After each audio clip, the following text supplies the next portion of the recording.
With flu season fast approaching, doctors want to make sure that children are vaccinated, especially since we're also dealing with the coronavirus pandemic.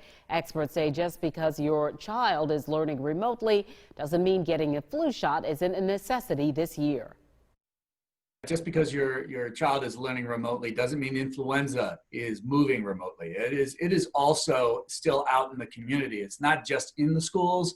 It's in in stores, at parks, and individuals around you. So we still expect influenza to continue to move from person to person and place to place.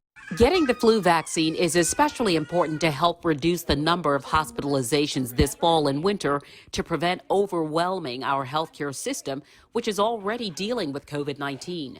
Dr. Frank Esper with Cleveland Clinic Children says flu season is inevitable, but he hopes it won't be as bad, mainly because people are already following social distancing guidelines and wearing masks for coronavirus.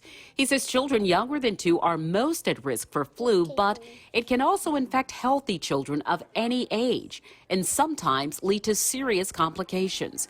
As for how effective this year's flu vaccine will be, he says, only time will tell.